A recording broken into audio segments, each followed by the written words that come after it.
during that day. So it can be for information, it could be to tell history.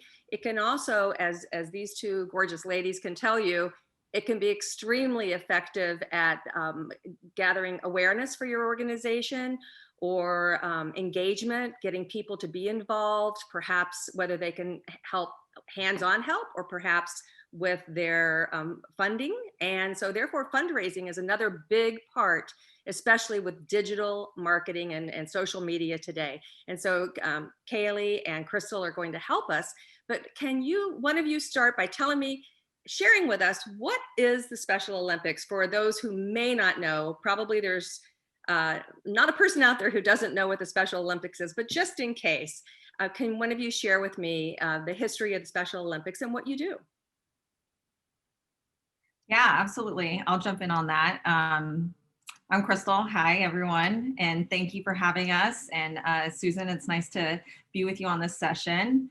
So, Special Olympics has been around for over 50 years, and we are a movement that breaks down barriers through the power of sport, both on and off the field, for people with intellectual disabilities, or ID, as we call it. And our goal overall is to end discrimination of people with intellectual disabilities. So, we have probably been known for many years about the sports work and events that we do, but our work goes beyond that. And I think we're going to share some of that when we talk about the Revolution is Inclusion. Okay, tell me about the Revolution is Inclusion.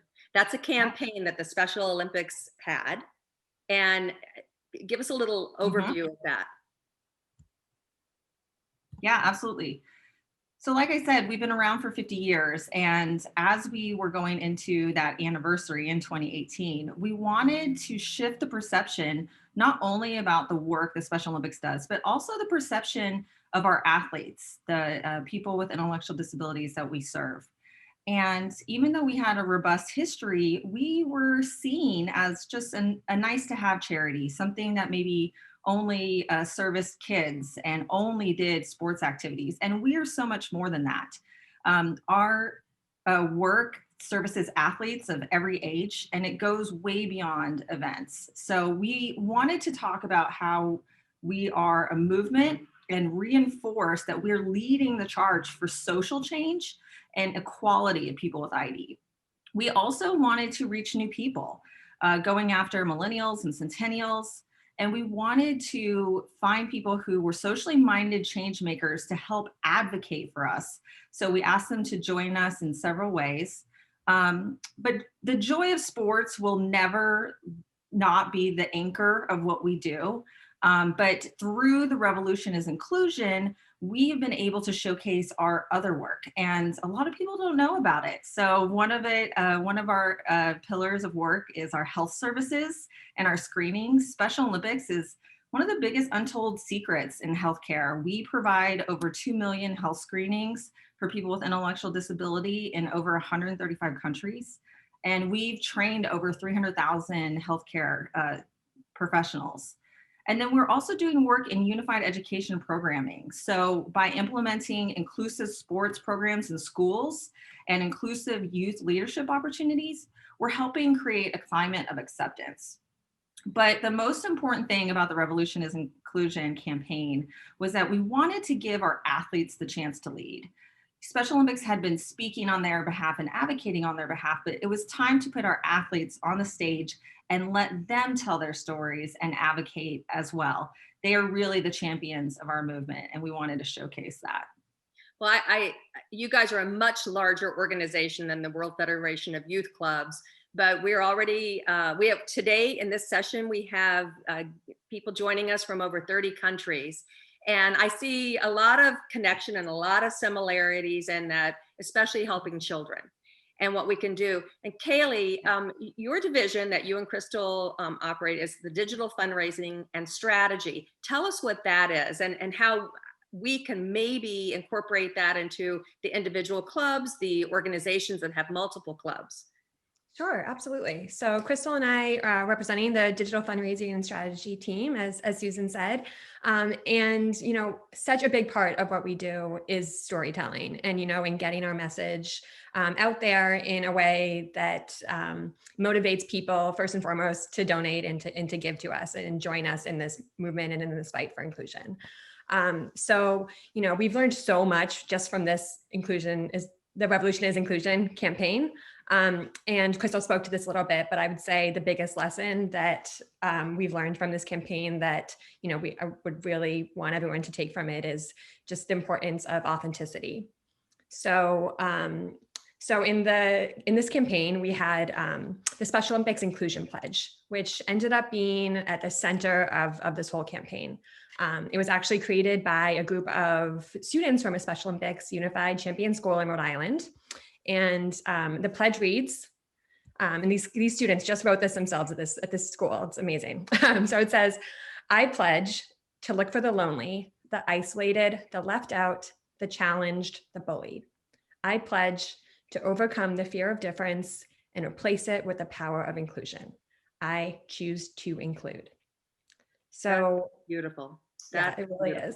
Wow. And the kids wrote that themselves. Yeah. So the kids wrote this, just, a group of high school people, a unified group of kids. So it was kids with and without intellectual disabilities. And once we heard about this, we knew we had to incorporate it into the larger campaign. So what started off as a pledge recited by high schoolers before basketball games and school assemblies, it turned into a global marketing campaign. We ended up getting more than 100,000 signers from 56 countries, and 65% of those signers were completely new to Special Olympics. They were completely new to our file of supporters. So it was ended up being one of the most successful acquisition campaigns we've ever had. In terms of bringing new supporters into our movement and educating them. Well, I want to talk about the success of that campaign, but I also like what you said, that you learned a lot. So I assume you learned what worked and what didn't work. But one of the things I think we should do first is maybe show one of the videos that you created. I love Macy's video. Can we start with her? Yeah, absolutely. Share that with us. Yeah, as I'm going to share my screen right now, I'll set it up. This was part of the storytelling that we did around the Revolution is Inclusion. And I'll kind of talk about the differences on our storytelling later, but here is Macy's story. I remember holding Macy in my arms and falling unconditionally in love. And then we got the initial diagnosis of Down syndrome. We were intimidated and we were scared. We didn't know what to expect. It was initial, hardship, but the feeling of just knowing that she's my daughter, you're going to do anything you can for her. Special Olympics, especially from the moment Macy was born, just really did provide me with hope that she's going to be fine and she's going to be able to accomplish her dreams. This tiny glimpse into the future, it's invaluable, and it provides an endless amount of peace and comfort. When she started jumping, it was a big deal. It's just great to see how she's grown. The Special Olympics brought us hope, and it really did plant a seed of potential in our moment of helplessness. Join other caring people now. Please visit support.specialolympics.org today. Okay, I watched that, and the father gets to me, I guess, as a parent. Mm-hmm. Every time I've watched that video so many times, every time he chokes up, I absolutely get choked up. And in the hospital, when Macy's holding her arm up like this in the isolette, I'm like, yes. I mean, she is all from the very beginning. She's, I'm a fighter and I'm going to go for it. But how did you find Macy? Yeah. Well, I think the thing about Special Olympics and our storytelling, we have a robust history, obviously 50 years, and our friends in the offline team have, done a really great job within our direct mail and our telemarketing programs, learning about what works. And the storytelling of our athletes is something that we do. And this is what we would consider very traditional Special Olympics, where we're talking about how athletes, the hope that Special Olympics brings for parents and friends, knowing that, people with intellectual disabilities have opportunities, beyond maybe what they're told originally, that kind of fear that people have surrounding that. And then also, we showcase what an athlete gains by being in the Special Olympics, confidence, friendships, and, the ability to kind of go beyond. And this is that type of messaging that we really feel encompasses that. And it is a little bit different than the Revolution's inclusion, because like I mentioned earlier, it was the speaking on behalf of the athlete versus speaking for the athlete. And so we wanted to showcase that too. And we actually made a video as well that kind of had that brand messaging with it. Well, what's interesting is that Macy is she's not Would you like me competing, to share she's that not video? participating in this video. She's a toddler and an infant, and yet it still works. And so I want to drill down and how the people that are watching, when they select kids or maybe it's club professionals to be in their videos, what do they look for? I also noticed that you have your fundraising link and phone number at the beginning, the middle, and the end.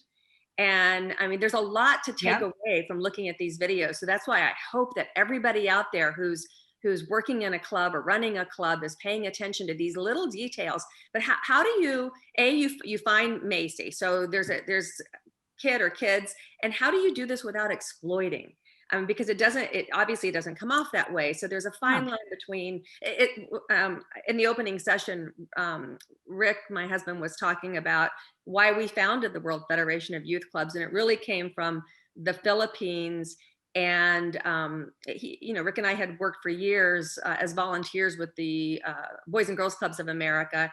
And then with his position running a global company, we traveled over 100 countries around the world. And I would see the same thing in multiple countries. But just one day in the Philippines, seeing a group of homeless kids, I mean, little tiny kids, 4, 5, 6 to maybe 10, 12 years old.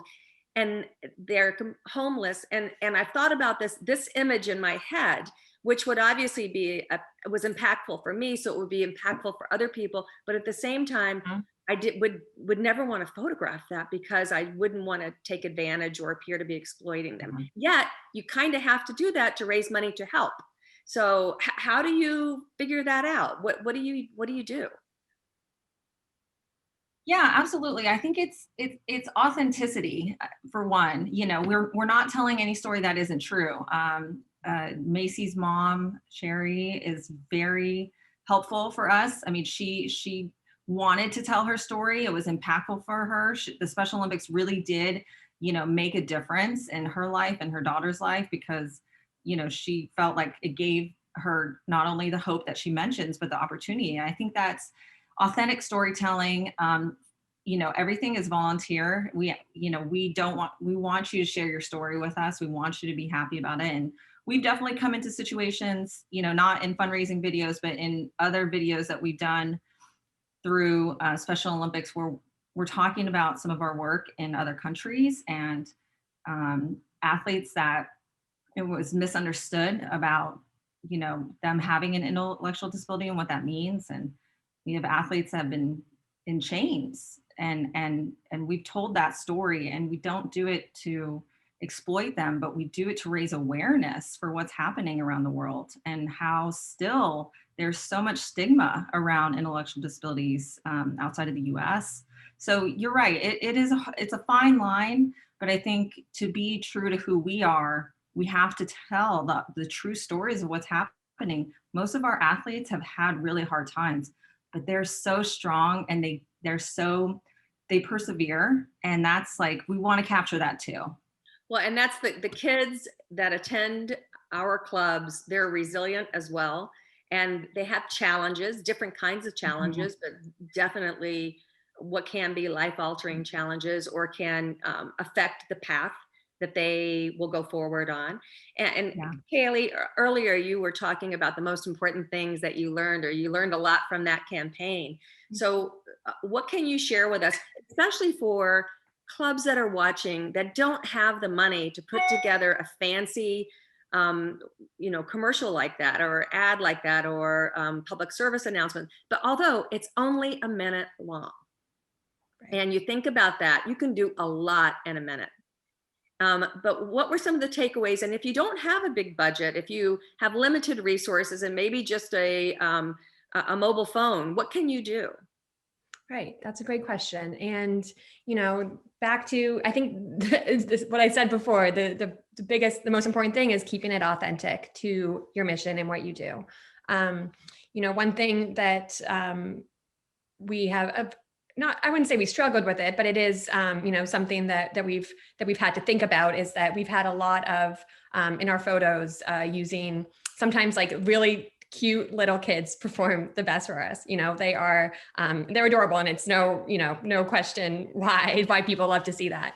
But if we were to only use photos of cute little kids all the time of our athletes, that wouldn't be authentic to our movement and to what we actually do. So, we really try to, be our creative and what we have out there on social media or in our emails or website or videos, making it real and making it really showing what, athletes of all ages and all, abilities. And so we, even if something might work better, you really want to keep it true to your mission and what you're doing. So I think that is really important, and keeping things timely. Well, Macy's video it's heartwarming, but it's also heart-wrenching. But and then at the same time, it tugs at your heartstrings. So it's heart, it really gets to you. But what you're saying is you can't just focus on the cute little kids. Can we watch Tyler's video? Because he's a teenager who's involved with the Special Olympics, and it tells a totally different story. And in our clubs, there are kids of all ages. So I think this would be important to share as well. Yeah, absolutely. This is what we call our Find the Gold Medalist spot, and featuring Tyler. Can you find the gold medalist in the room? Nope, not me. Nope, not me. Keep looking. You guessed it, it's me. But for every person like me, there are still so many others who need your help. Because this is more than just a medal. It's a symbol of the confidence to get the job. It is the gift of feeling included and the dignity to live a full life purpose. But what about the others? Your donation, big or small, will help an athlete like me. When you give $15 a month right now, you will help train athletes like me. You can change a life by calling right now or donating at give.specialolympics.org. So Tyler, We just love Tyler so much. Oh my gosh, Tyler and his friends at the end. What a great character he is, and you can just tell he has a lot of personality as well. So again, you reach out to your partners and you ask them if you have anybody you think might be good for a campaign, or what do you do? How do you, what are the elements of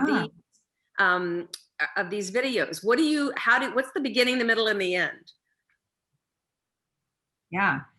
Well, we have, 52 U.S. programs that help us with, as we fundraise together. We're a federated model, and we surface athletes, different state programs on the ground, know their athletes really well and submit their story. And the athletes are willing to tell how Special Olympics has changed their life, and they're usually really excited to be involved. And, with this, there's so many athletes out there with good stories. And every time we've done this, we've made 4 videos now. We're always just like, it's so hard for us to choose which athlete that we go with. But we usually look for someone who is willing and ready to be on camera and interested in being in a national spot. And, Tyler and both Hannah, who you saw at the end, were really excited about this opportunity.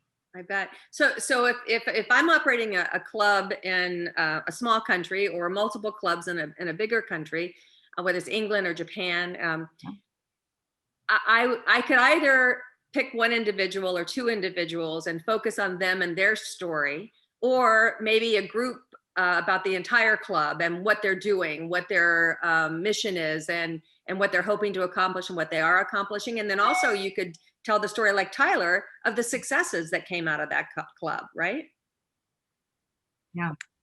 Yeah, absolutely. I mean, this spot was, oh, sorry.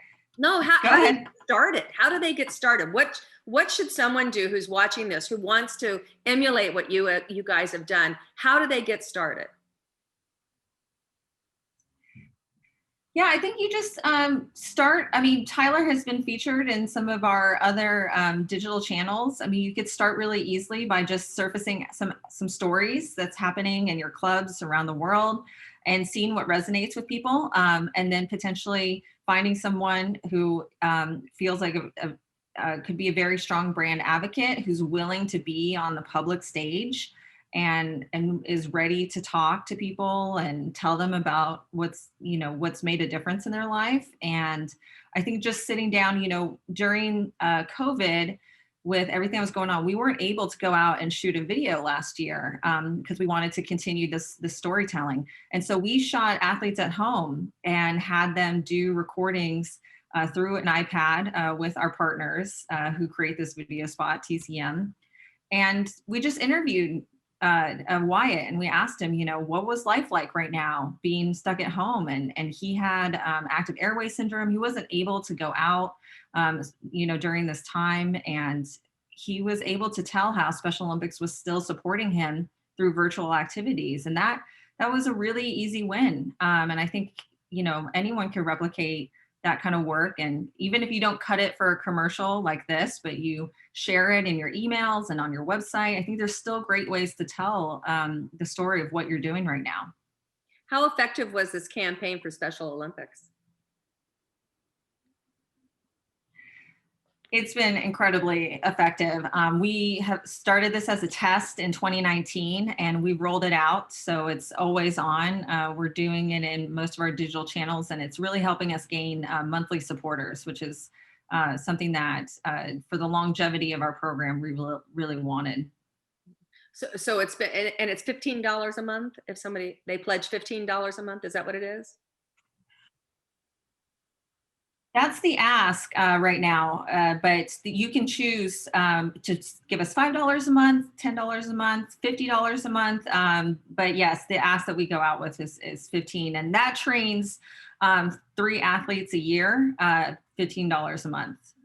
That's for a year?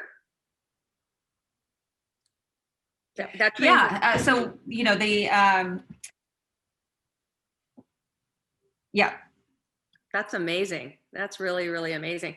So what, I guess there are so many resources out there. When I looked at the videos online, I noticed that I watched them on YouTube, and I presume they're also on your website too, if I went to the Special Olympics website. But when a YouTube video has thousands of views, you can get advertising. But I noticed that your videos did not. Is that because they're fundraising videos? You can't do commercial advertising, or you've chosen not to do that? No, I think we've chosen not to on our YouTube page. We do, we pay for these to be run in other channels. So we're paying these for advertising, but I think we have just chosen as a company not to run advertising on our YouTube channel. But I mean, honestly, just about any YouTube video you watch, and that's why it stood out to me, because there wasn't a commercial before your video. Usually you have to watch a few seconds and then it'll say skip ad. I didn't have to do that to watch your videos. And that is a huge income stream for a lot of people, and a lot of nonprofits as well are showing commercials. You might want to consider that. So just a thought.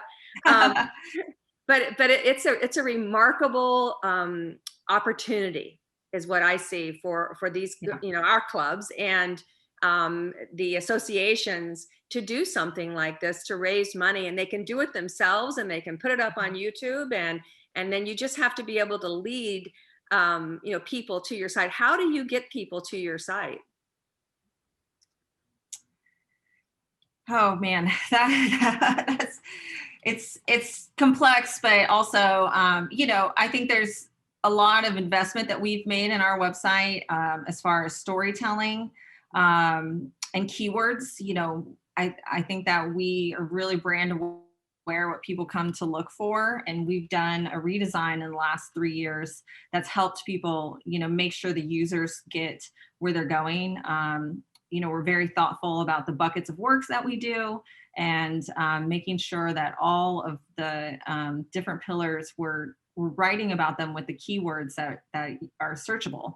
And then additionally, just trying to put good storytelling. Again, like our content teams, we really focus on the athlete stories and things that they're doing. And we've seen a lot of success just from them. I mean, we have an athlete, Chris Niddick, who just completed an Ironman. He's the first person with Down syndrome to do that. And, we just told his story. So I think it's just finding those compelling stories that are out there and featuring them is a great way to drive traffic to your site. His name is Chris? Yes, Chris Nikic. Yes, he's a Special Olympics Florida athlete. Yeah. Oh, I will look for him. Well, you mentioned keywords. A lot of people might not know what that is. So if you post a video on YouTube or on many other, social sites, Instagram or whatever, you can put in words, and it might be child or happy or jumping or Olympics, and then people search for those words and your video will show up, correct? Yep, that's right. Yeah. Yeah. You want to make sure that you write good descriptions about your video. Yeah. Okay. And any other tips that you can give for those watching? So, I mean, I've already learned a lot, and I'm so impressed with what you guys have accomplished so far. And you both you don't have to have a background in media or filmmaking either. You have a degree in journalism and you're political science, right? So completely different, but I can tell you're both people, and that helps a lot. And the people running our clubs, they obviously are people because they love helping kids. So that's a great beginning right there. And so what other advice can you give before we go to questions from the audience? Yeah, I can jump in here. I think testing is just so important to what we do. And I think when it comes to digital marketing, it's just crucial to have testing plans and testing initiatives and everything that you do. What does that mean? What is testing? Yeah, sure. So to put it simply, testing is splitting up a random sample of your audience into groups with different variants and seeing which gets a better response. So there are a few different types of testing. Email marketing, I think, is the best place to start. So this could be, what we usually do is a 10-10-80 split, where say 10% of your email list receives version A, 10% receives version B, and then you see which one of those gets a better response, and you then 80%, the remaining 80% of your list gets the winner. So it just constantly optimizing for, the highest number of opens, the highest engagements. We test our subject lines, our senders. Those are probably the two best places to start on email. And then you can also get, more fancy with it and do message testing, which we've done a lot of, or testing graphics or colors or things like that within the emails. So that's a really good place to start when it comes to testing. For your website, there are some great resources out there as well. Google Optimize is one that has a free version that I would really recommend looking into. It allows you to create A/B test experiments. So just a randomized sample of 50% of your website visitors will get version A, 50% get version B, and then you're able to see, how little changes in your website, in your call to actions, how those lifts changes. And it can be very, very small changes. It could be the color of a button on your homepage, or do you say contribute or donate, or little things like that. And that's actually what you need to start with, is really, really little things. So yeah, start small when it comes to testing. And then once you're able to just get better and better. So obviously testing is extremely important, and I had never heard that term before. It's amazing. It's remarkable what you can learn. And I love the idea of sending 3 different videos to your, dividing your email list up and doing it that way. What kind of social media platforms do you guys use to promote Special Olympics and promote these videos? Which ones do you usually lean towards? Yeah, we're on all the platforms. When and it comes to investing in in advertising on social media, Facebook is definitely our kind of sweet spot where we would put actual money into it. We haven't had a lot of luck on Twitter and Snapchat when it comes to advertising. But we're on them all, and we are constantly, you know, engaging with supporters on there, which is really important. I think Twitter is really good for rapid response if something is going on. That if your organization is in the news or something, or you know you're fighting for funding or something that's really timely. But you know, it's also ever changing. You really have to keep up with the landscape and the social media. You know, the algorithms are always changing. There's always a lot to learn. So it's not as simple as a lot of people think social media is. But yeah, right now Facebook, I would say, is our best. Have you been able to use TikTok and any short videos of the kids for fundraising or no? No, not yet, but we hope to. Yeah, I think that would be another great opportunity, because you can just use little short clips of these amazing kids who were athletes doing remarkable things that many people probably thought that they would never be capable of. Yeah, and we I'm have sure some there are a lot athletes of that have kids- their own TikTok accounts that are really really Yeah, active. that's what I was gonna say. It's already out there, but we haven't. That's awesome. Yeah. Oh, that's awesome. I think, how about if we invite Mark Shamley to join us, and he's going to facilitate our questions from the audience. Mark, hi. Hi everyone. Hi Susan. Hi Kaylee. Hi Crystal. What a fantastic conversation. So we have some really good questions. So let me start first from Lisa, and Kaylee, this is probably for you. Can you say the pledge again? Oh, and absolutely. She says, and Lisa says, please. So yes, please. absolutely. And also, you can also go to jointherevolution.org, and that's where you can sign our pledge and see it there if you want to go back to it, which is another lesson learned, I think, creating a really short URL when you can, that's really memorable, which we had in at the end of like our PSAs or in some videos, just having that URL or live events out there. So sneak that little tip in before I read it. So the pledge is, I pledge to look for the lonely, the isolated, the left out, the challenged, the bullied. I pledge to overcome the fear of difference and replace it with the power of inclusion. I choose to include. Oh, great. Mark, can we post that? We could do anything, Susan. We could do anything. So yes. Can you feel that? How about that? Can you just feel it? It's really beautiful. I want you, please tell that group of kids what a remarkable, I mean, that's very concise, inclusive. It's beautiful, really beautiful. Yeah. Okay, next question, Susan, we have is from Mike. So Mike asks, I'm wondering how you define your target market / audiences for fundraising ask and who they are, and how you segment your campaigns based on this. Crystal? Oh, wow. I mean, so many factors go into this, but I'll try to answer as best I can. So I think that, you know, when we started really growing the digital fundraising program, we had to start with, you know, making models. And you can do this pretty easily when you do targeting, especially like Facebook. People who have already come to your site and donated, and start to build off that audience. So lookalike groups are a great way to target in Facebook, because it takes people who have already given it to you and they look for similarities. And then we just started testing. We started looking at people who have given to other charities or people who have an affiliation with healthcare. I mean, there's a lot of great resources out there that allow you to target in certain ways.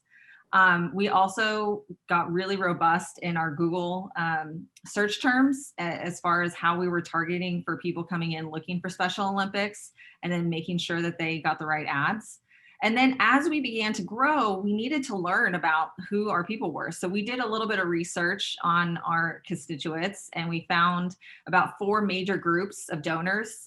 Some on the younger end are around the 45 range, and they are giving to us more monthly than some of the older segments who are giving to us because maybe they have a family member who has ID or they have a neighbor. So we've kind of profiled our audiences by doing a little bit of research, and that's helped us, you know. But in each channel, we're definitely targeting those different audiences with different messages too. So it's become really robust. But I would say if you don't want to, you know, that's a really big way of thinking. If you want to think really easily about this, just start to set up a lookalike audience in Facebook right now and run some ads and just see how that goes. And you can build out from there. Because I know a lot of times it's hard if you don't have a lot of resources right away. Crystal, what do you mean by lookalike? It's a way that Facebook actually like profiles, finds people who are similar, users similar to you, based on like things that they like, and it'll build an audience for you. Okay, all right. Really quite remarkable, and also. Yeah, that's fantastic. Okay, great. Next question. Are we good, Crystal, on that? Okay. Next question. Asterisk ask, would you consider stories from staff and board, like, you know, why do we do this job? Or what inspires me to be part of this organization kind of campaign? That's the question. Definitely. Yeah. Yeah, absolutely. We have, I mean, I think any way that Special Olympics impacts your life, an athlete, a volunteer, a coach, a unified partner, an employee, we want to know all of those stories. And we feature them on our website, and they can be really powerful. You know, we saw Macy's video, for example, focuses on her parents and how it affected them, and how, you know, I think they wanted to tell that story to help other parents and let them know that, you know, Special Olympics, there's hope out there if you're feeling discouraged. And I think a lot of our employees and staff and board members have connections to the movement. A lot of them, you know, I have a cousin that's a Special Olympics athlete, for example, and I think that people, a lot, like that's what brings a lot of people into it. So telling those stories and telling, you know, about how you got involved can be really powerful. And yeah, we would never turn down a story of how Special Olympics has impacted people. How big is your department, your digital fundraising and strategy department? How many people? 3 people. Okay, that's big volumes. But to be fair, we have our robust offline team. We have a communications team. We have our social media team. So we get to work with wonderful partners across the organization to make everything come to life. But in your department, just 3 people. Mm-hmm. Okay, they must love you guys. You've done a remarkable job. So I think we have time for a couple of more questions. I got one from Maria. Maria asks, Ola, is there any dollar amount recommended to start investing in Facebook to move a fundraising campaign? And then there's a second question, is how much did you invest to enhance your website? Also from Maria. Yes, I know that these are complex questions. I would say that even if to start, you can do small tests with a few $100s. You're going to get a smaller sample size, but you can get some directional learning. I think that whenever we do new campaigns, we try to isolate about $1,000 for it. And I know that could seem like a lot to some, and it can seem like a little to some, but you can do a lot within Facebook for testing with a small amount of money. I would say that's probably the easiest and fastest way to get some type of learning. But don't forget about your email streams, and don't forget about the people who come to your website. Like Kaylee said, email and Google Optimize, those are 2 really, you know, low cost ways of doing some testing. And maybe you do that before you go into Facebook. And then with our website, you know, we are blessed to have some partners who give us work in kind. The company that we use, Brightspot, the owner, his son has an intellectual disability, and they've been amazing partners with us, and they invested in our digital future with us. And I'm sure there's supporters out there that you can also potentially find looking for VIK is something that I think everyone should do, because there are people who are willing to support you. Because I would say the website can be quite an investment, but I'm very passionate about our website. I oversee that department, and for me, like, that is your biggest digital brand ambassador. When you think of, I like to say, think about them as a person.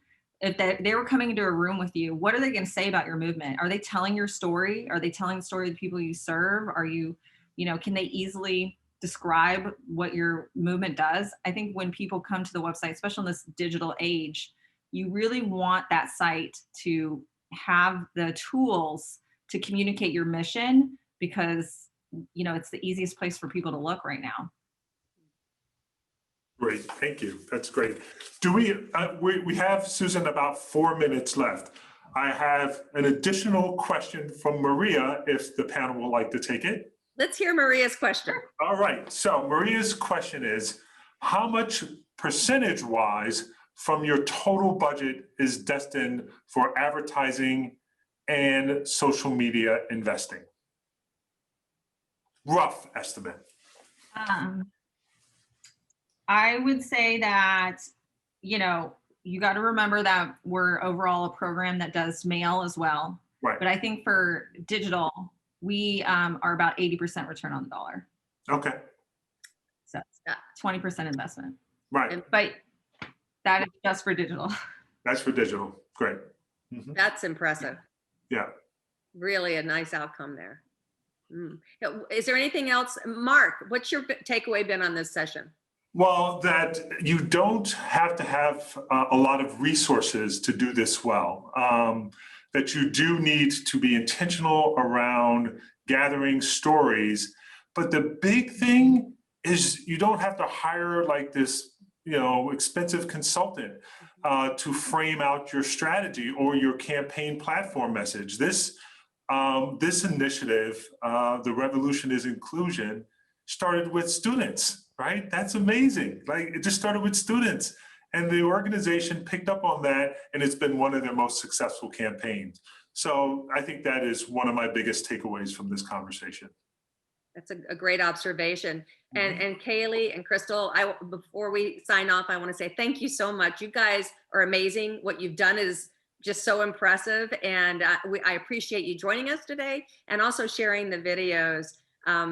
What great kids. But what would you like to say in signing off? Is there anything else that you'd like to add that we haven't touched on? We have just a few minutes, so feel free. Man, there's a lot, but I would say I'm just going back to the what I said at the beginning. Keep it authentic, keep doing what is the core of your mission, and that's what people want to see.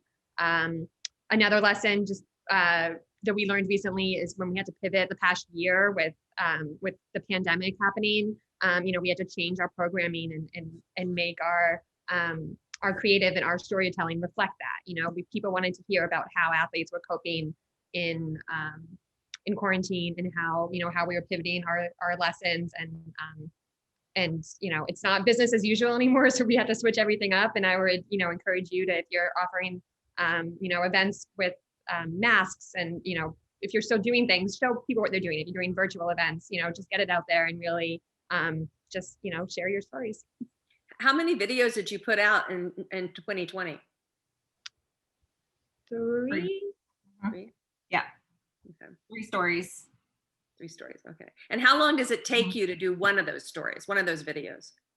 Well, and I don't want to discount our amazing partners. We do work with some really good agencies and partners to do this work, and TCM helped us create these. We were able to shoot them in 2 days and over a couple hours, because we were able to send the iPads to the athletes, and then we did a questionnaire that took about an hour and a half, and then they were able to make the cuts from there. So a relatively quick turnaround time. I think we got the entire project done in about 10 weeks, from planning to servicing the athletes to receiving the final product. That's amazing. That's a great idea. Really, really a wonderful idea, and how to do it during a pandemic. Well, we are at 11 o'clock, guys. So this has been an amazing conversation. Susan, thank you for the moderation. Kaylee, Crystal, thank you for such great insight that our affiliates are going to find very, very helpful and useful as they start taking their digital transformation journey. So thank you, everyone. Thank you, all of you. Thank you, and hello to everybody. Thanks for having us. Yeah. We appreciate it. Thank Enjoy you. the conference, Thanks. everybody. Enjoy the conference. All right, enjoy.